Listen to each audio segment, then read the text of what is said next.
திருவண்ணாமலை அரசு மருத்துவக் கல்லூரி மருத்துவமனையில் ஆய்வுக்கு சென்ற அமைச்சர் ஆதவ் அர்ஜுனாவை பொதுமக்கள் முற்றுகையிட்டதை அண்மை செய்தியாக பார்த்து வருகிறோம்.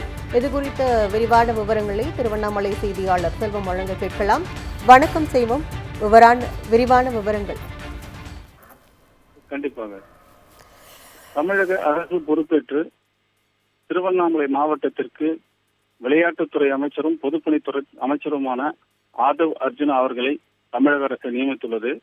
நியமித்து முதன்முறையாக இன்று திருவண்ணாமலை மாவட்டத்தில் பல்வேறு ஆய்வு கூட்டங்கள், பல்வேறு இடங்களில் சோதனைகளை செய்ய வேண்டி திருவண்ணாமலைக்கு வருகை தந்துள்ளார்.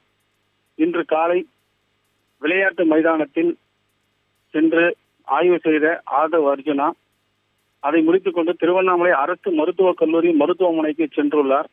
அங்கு ஆய்வுகளை மேற்கொண்டு வெளியே வரும்போது அங்குள்ள புற நோயாளி உறவினர்கள் அனைவரும் அவரை சூழ்ந்து கொண்டு திருவண்ணாமலை அரசு மருத்துவக் கல்லூரி மருத்துவமனையில் எந்தவித அடிப்படை வசதிகளும் இன்றி தவித்து வருவதாகவும், இங்கு குறிப்பாக தச்சரில் அழைத்து செல்வதற்கும் பிரசவம் பார்ப்பதற்கும் பணம் அதிகமாக வாங்குவதாகவும், அடிப்படை வசதியான குடிநீர் மற்றும் கழிவு நீர் வசதி உள்பட எந்த அடிப்படை வசதியும் இன்றி நாங்கள் தவித்து வருவதாகவும், புறநோயாளிகள் உடன் வருபவர்களுக்கு அமரக்கூட இங்கு வசதி இல்லாத அவல நிலை தற்போது நடைபெற்று வருகிறது.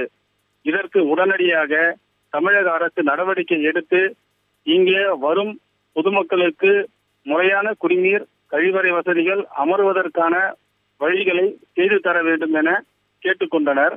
இதுபோக அங்கு வந்த கழக நிர்வாகிகள் ஆட்சியிலும் மற்ற கழக நிகழ்ச்சிகளிலும் ரீல்ஸ் செய்து வருவது போல் திருவண்ணாமலை ஆய்வுக்கு வந்த அமைச்சர் முன்பு அவருடைய தாவேகா நிர்வாகிகள் செல்ஃபி எடுத்துக்கொண்டும் போட்டோ ஷூட் எடுத்துக்கொண்டும் இருப்பது அங்குள்ள